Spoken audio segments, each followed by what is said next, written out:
चलिए, तो आज के वीडियो में हम लोग माइक्रोबायोलॉजी और बायोकेमिस्ट्री के कुछ वैसे इंपॉर्टेंट क्वेश्चन देखेंगे जो कि आपके एग्जामिनेशन में बार बार पूछे जाते हैं। तो चलिए वीडियो को स्टार्ट करते हैं। तो हमारा आज का पहला क्वेश्चन है। तो हमारा फर्स्ट क्वेश्चन है, निम्नलिखित में से कौन सूक्ष्म जीव विज्ञान के पिता के रूप में माने जाते हैं। तो आपको पूछा जा रहा है कि सूक्ष्म जीव विज्ञान के पिता के रूप में किसको हम लोग मानते हैं। तो इसका राइट आंसर हो जाएगा ऑप्शन ए, लोवेनहुक। ये लोवेनहुक जो है इसका राइट आंसर हो जाएगा। इसका पूरा नाम एंटोनी वॉन लोवेनहुक है, ठीक है। और इन्होंने सबसे पहले जो है 1676, याद रखना है, 1676 में जो है इन्होंने स्वनिर्मित एकल लेंस सूक्ष्मदर्शी से जो है सूक्ष्म जीव को देखा था, ठीक है। और फिर 1665 में जो है ये रॉबर्ट हुक के बारे में यदि हम बात कर लेते हैं इसके बारे में, तो रॉबर्ट हुक जो है 1665 में, आप लोगों को पता ही है कि 1665 में जो है इन्होंने कोशिका की खोज की थी, ठीक है। तो कोशिका के लिए हम लोग रॉबर्ट हुक को जानते हैं। कोशिका के लिए हम लोग किसको जानते हैं? रॉबर्ट हुक को जानते हैं। और सूक्ष्म जीव विज्ञान के पिता के रूप में हम लोग एंटोन वॉन लोवेनहुक को जानते हैं।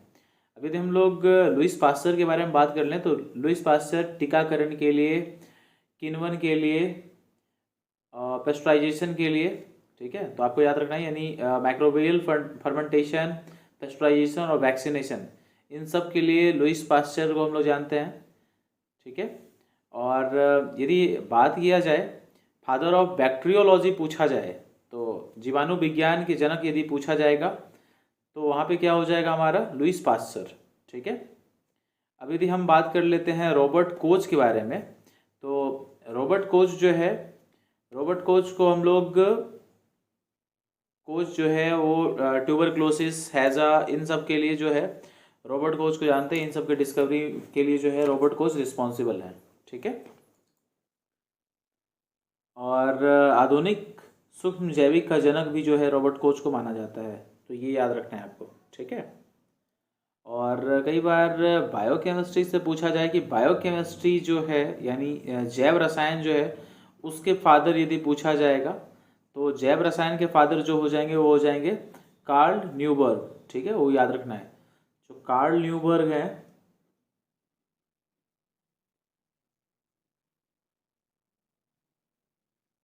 ये इनको जो है हम लोग बायोकेमिस्ट्री, ठीक है,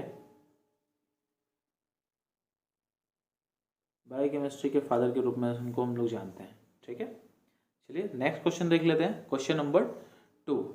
आई होप कि फर्स्ट क्वेश्चन आप लोगों को समझ में आ गया होगा। सूक्ष्म जीव विज्ञान के फादर के रूप में किसको जानते हैं? तो लोवेनहुक को जानते हैं। रॉबर्ट कोच के बारे में आप लोग को पता चल गया कि रॉबर्ट कोच जो है वो आधुनिक सूक्ष्म जैविक का जनक उनको माना जाता है, ठीक है। यदि आधुनिक लगा हुआ रहेगा, आधुनिक सूक्ष्म जैविक रहेगा, तो वहाँ पे हम लोग किसको लेंगे? रॉबर्ट कोच को लेंगे, ठीक है। और रॉबर्ट हुक के बारे में तो आप लोगों को पता है कि रॉबर्ट हुक जो है 1665 में कोशिका का इन्होंने खोज किया था खुद के ही सूक्ष्मदर्शी से।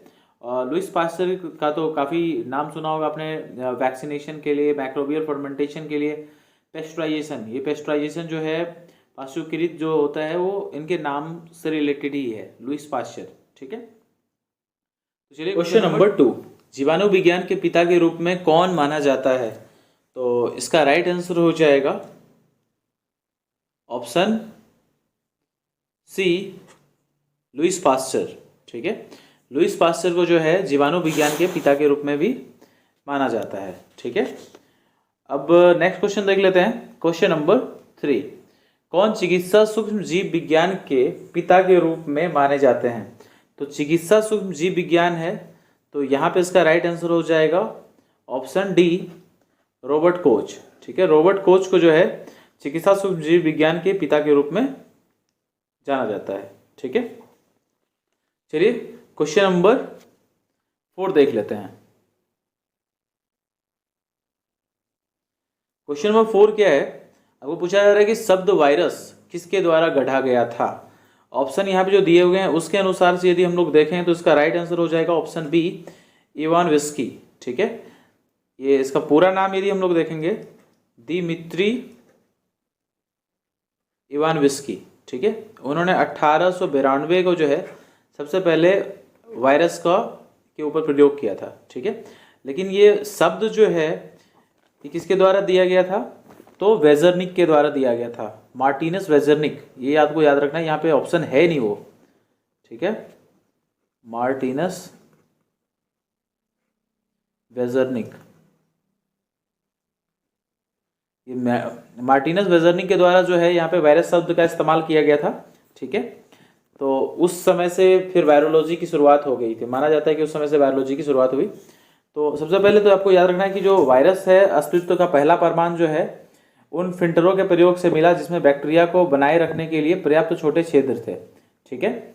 और ये जो किया गया था वो तंबाकू के पौधे का जो रस होता है, रोगग्रस्त जो तंबाकू के पौधे थे उनके रस को फिल्टर से पास करवाया गया था, ठीक है। और ये एक्सपेरिमेंट इवान विस्की के द्वारा करवाया गया था, ठीक है। लेकिन ऑब्जर्व करके मार्टिनस वेंजरिक ने जो है उन फिल्टर के जो किए गए संक्रामक पदार्थ थे, जो फिल्टर करके निकलने वाले जो पदार्थ थे, उसको उन्होंने वायरस कहा, ठीक है। यानी ऐसा यदि कहा जाए वायरस शब्द किसके द्वारा गढ़ा गया तो उसका राइट आंसर तो क्या हो जाएगा, मार्टिनस वेजरनिक हो जाएगा। लेकिन यहाँ पे यदि ऑप्शन है, ऑप्शन में कोई भी ऐसा ऑप्शन नहीं है जो कि आपको लगता है कि इससे रिलेटेड नहीं है, और एक इवान विस्की एक रिलेटेड वायरस से, तो इसका राइट आंसर यदि ऐसे कंडीशन में इवान विस्की इसका राइट आंसर हो जाएगा। ऐसे इसका राइट आंसर यदि मार्टिनस वेजरनिक होता तो उसका राइट आंसर मार्टिनस वेजरनिक होता, ठीक है। तो ये आपको याद रख लेना है। चलिए नेक्स्ट क्वेश्चन देख लेते हैं। शब्द जीवाणुरोधी किसके द्वारा गढ़ा गया था? जो जीवाणुरोधी है वो किसके द्वारा गढ़ा गया था? तो इसका राइट आंसर हो जाएगा, देखिए यहाँ पे एक चेंजेस मैं करना चाहूँगा। यहाँ पे इसके जगह पे जो है एस वैक्समैन कर लीजिए, ठीक है। ये एस वैक्समैन के द्वारा जो है, सेलेमन वैक्समैन के द्वारा जो है जीवाणुरोधी जो है शब्द का सबसे पहले गढ़ा गया था, ठीक है, एंटीबायोटिक। तो ये तो आपको याद रखना है। और इन्होंने जो है स्ट्रेप्टोमाइसिन, ये सॉइल बैक्टीरिया के हेल्प से इन्होंने स्ट्रेप्टोमाइसिन बनाया। और जो स्ट्रेप्टोमाइसिन है आपको पता ही है कि एक एंटीबायोटिक है। और सबसे पहले हम बात कर लेते हैं, यदि एंटीबायोटिक की स्टार्टिंग के बारे में बात करेंगे तो एंटीबायोटिक का जो शुरुआत हुआ था वो अलेक्जेंडर फ्लेमिंग के द्वारा किया गया था 1928 में। अलेक्जेंडर फ्लेमिंग जो है उन्होंने एंटीबायोटिक को डिस्कवर किया था, ठीक है। तो ये तो बिल्कुल अच्छे से याद रखना है क्योंकि कई बार क्वेश्चन में आपको पूछा जा सकता है कि एंटीबायोटिक का जो शुरुआत हुआ, खोज हुआ, किसके द्वारा किया गया, तो फ्लेमिंग के द्वारा किया गया था। और कब किया गया था? 1928 में, ठीक है। और सबसे पहले इस शब्द का इस्तेमाल जो है एस वैक्समैन के द्वारा किया गया था, ठीक है। चलिए क्वेश्चन नंबर 6 देख लेते हैं।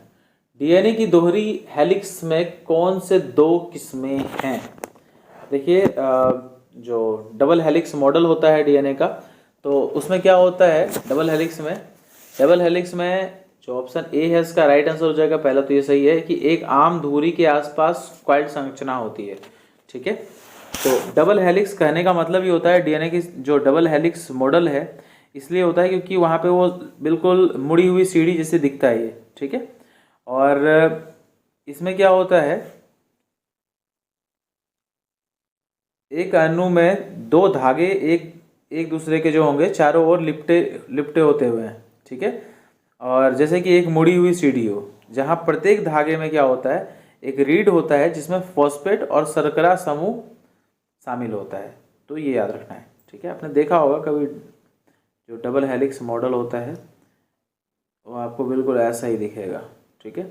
और यहाँ पे ऐसे से ये आपको संरचना दिखेगा, ठीक है। तो यहाँ पे क्या होता है, जो फॉस्फेट शुगर, ठीक है, फॉस्फेट और जो शुगर जो ग्रुप होते हैं वो यहाँ पे प्रेजेंट होते हैं, इस जगह पे प्रेजेंट होते हैं, ठीक है।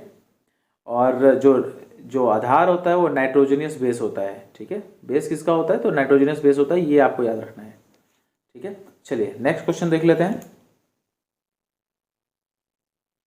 क्वेश्चन नंबर 7, जीवित कोशिका में 60 to 95% वाटर होता है, तो मानव शरीर में मौजूद जल की मात्रा क्या है? तो इसका राइट आंसर हो जाएगा ऑप्शन सी 65 to 70%।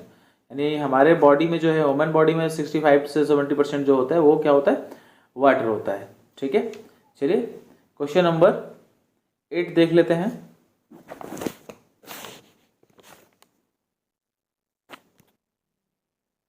चलिए क्वेश्चन नंबर 8 के बारे में बात कर लेते हैं। तो न्यूक्लियोटाइड न्यूक्लिक एसिड के ब्लॉक का निर्माण कर रहे हैं। प्रत्येक न्यूक्लियोटाइड एक मिश्रित अणु है जिसे निम्न प्रकार से गठित किया जाता है। तो ये तो आप लोगों को पता है कि जो न्यूक्लिक एसिड होता है वो न्यूक्लियोटाइड से बना हुआ होता है। तो जो न्यूक्लियोटाइड होता है वो किस प्रकार से गठित किया जाता है, तो इसका राइट आंसर हो जाएगा ऑप्शन ए, बेस, शर्करा और फॉस्फेट। ठीक है, तो ये आप थोड़ा सा इसका स्ट्रक्चर देख लो, मैं बना देता हूँ स्ट्रक्चर। एक तो फॉस्फेट होता है, ठीक है, उसमें फिर एक क्या होता है, शुगर होता है, और उसके साथ फिर क्या होता है, एक नाइट्रोजनस बेस होता है। ठीक है, तो ये आपको याद रखना है। ये आपका क्या हो गया, ये आपका शुगर हो गया, और ये क्या हो गया, नाइट्रोजनस बेस। ठीक है, ये तो यहाँ पे बेस, शर्करा और फॉस्फेट। ठीक है, यहाँ पे आप यहाँ पे देख रहे हैं ये फॉस्फेट हमारा, तो फॉस्फेट, शुगर और नाइट्रोजनस बेस, इससे मिलकर ये हमारा जो होता है न्यूक्लियोटाइड बना होता है। ठीक है, चलिए क्वेश्चन नंबर 9 देख लेते हैं अब। लिपिड पानी में अघुलनशील है क्योंकि लिपिड अणु है। अब देखिए कोई भी जो अघुलनशील होगा, साफ सीधी सी बात है कि हाइड्रोफिलिक तो हो नहीं सकता। हाइड्रोफिलिक होता तो वो घुलनशील हो जाता। यहाँ पे एक राइट आंसर है इसका ऑप्शन डी, हाइड्रोफोबिक। ठीक है, हाइड्रोफोबिक है। अब हाइड्रोफोबिक होने का मतलब क्या है, अब इसका कारण यदि पूछा जाता है कि लिपिड पानी में अघुलनशील क्यों है, यदि ऐसा पूछा जाता है तो यहाँ पे क्या होता है, आवेशित समूहों की कमी होती है लिपिड में। ये याद रखना है बस आपको।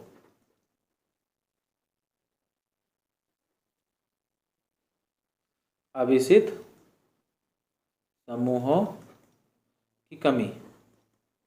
ठीक है, इस वजह से जो होता है हमारा जो लिपिड है वो पानी के अणुओं में चिपकने के लिए कुछ भी इनके पास होता नहीं है, तो जिस वजह से ये उसमें मिश्रित नहीं हो पाते हैं। ठीक है, चलिए क्वेश्चन नंबर 10 देख लेते हैं। रोग के जीवाणु सिद्धांत का मूल्यांकन किसने किया था। तो जो रोग का जीवाणु सिद्धांत है उसका मूल्यांकन जो है वो किसके द्वारा किया गया था, तो इसका राइट आंसर हो जाएगा पास्चर, लुईस पास्चर।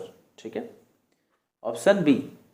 देखिए जो लुईस पास्चर है उसके द्वारा जो है 1861 में जो है रोगाणु सिद्धांत का मूल्यांकन किया गया था।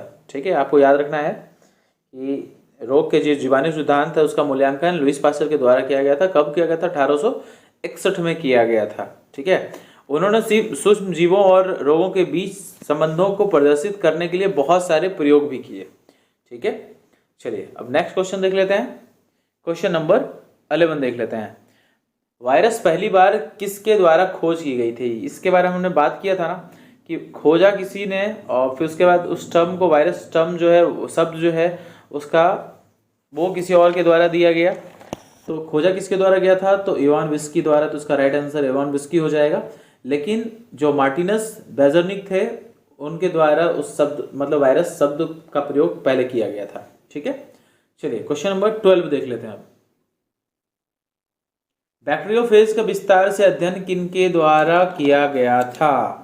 तो जो बैक्टीरियोफेज का जो है विस्तार से जो अध्ययन है वो किसके द्वारा किया गया था, तो इसका राइट आंसर हो जाएगा टॉर्ट के द्वारा। ठीक है, अब इस चीज़ को पहले समझते हैं। ठीक है, फ्रेडरिक डब्ल्यू टॉर्ट, इसका पूरा नाम क्या हो जाएगा, फ्रेडरिक डब्ल्यू और टॉर्ट। ठीक है, टॉर्ट, इनके द्वारा जो है विस्तार से अध्ययन किया गया था बैक्टीरियोफेज के द्वारा। अब बैक्टीरियोफेज के बारे में समझते हैं पहले। जो बैक्टीरियोफेज है इसको हम लोग क्या बोलते हैं, जीवाणुभोजी भी बोलते हैं। बैक्टीरियोफेज को क्या बोलते हैं हम लोग, ये इंपॉर्टेंट है, इसको हम लोग क्या बोलते हैं, जीवाणुभोजी। जीवाणु, देखिए नाम से पता चल जाएगा कि आखिरकार क्या है ये, जीवाणुभोजी। अब देखिए जीवाणुभोजी है तो इसका मतलब क्या है कि यहाँ पे क्या होगा, कुछ एक ऐसा बैक्टीरिया जो कि एक ऐसा वायरस जो बैक्टीरिया के अंदर रहेगा उसी को किल कर देगा। ठीक है, तो इसमें क्या होता है, जीवाणुओं को संक्रमित करने वाले विषाणु जीवाणु भोजी या बैक्टीरियोफेज कहलाते हैं। ठीक है, याद रखना है कि इसमें क्या होता है, जीवाणु को जो संक्रमित करने वाले जो बैक्टीरिया होते हैं, बैक्टीरिया वो वायरस होंगे, वो क्या कहलाएंगे, हमारे जीवाणु भोजी या बैक्टीरियोफेज कहलाएंगे। ठीक है, एक प्रकार का, अब यदि हम बात करें बैक्टीरियोफेज होता क्या, तो एक प्रकार का वायरस है जो बैक्टीरिया को संक्रमित करता है। ठीक है, वास्तव में बैक्टीरियोफेज शब्द जो है इसका मतलब क्या हो गया, बैक्टीरिया खाने वाला। समझ में आया? बैक्टीरियोफेज में क्या हो गया, यदि हम अर्थ निकालें इसका तो पता चलता है कि बैक्टीरिया को खाने वाला। और इसका खोज जो है वो किसके द्वारा किया गया था, तो फ्रेडरिक डब्ल्यू टॉड के द्वारा किया गया था। कब किया गया था यदि ये पूछे तो 1995 में किया गया था। ये इम्पोर्टेंट, 1995 में किसके द्वारा, तो फ्रेडरिक डब्ल्यू टॉड के द्वारा 1995 में बैक्टीरियोफेज का खोज किया गया था। ठीक है, चलिए आज का आखिरी क्वेश्चन देख लेते हैं।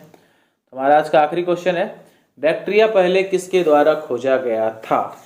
तो बैक्टीरिया जो है सबसे पहले किसके द्वारा खोजा गया था, तो इसका राइट आंसर हो जाएगा ऑप्शन ए, लेवेनहुक के द्वारा। ठीक है, कब खोजा गया था ये पूछा जाए तो 1676 में खोजा गया था। किसके द्वारा, तो लेवेनहुक, एंटोन वॉन लेवेनहुक के द्वारा जो है बैक्टीरिया को खोजा गया था सबसे पहले। ठीक है, इन्होंने खुद के ही बनाए हुए एकल लेंस वाले सूक्ष्मदर्शी का यंत्र का इस्तेमाल करके उन्होंने बैक्टीरिया को ऑब्जर्व किया। ठीक है, तो आज के लिए बस इतना ही।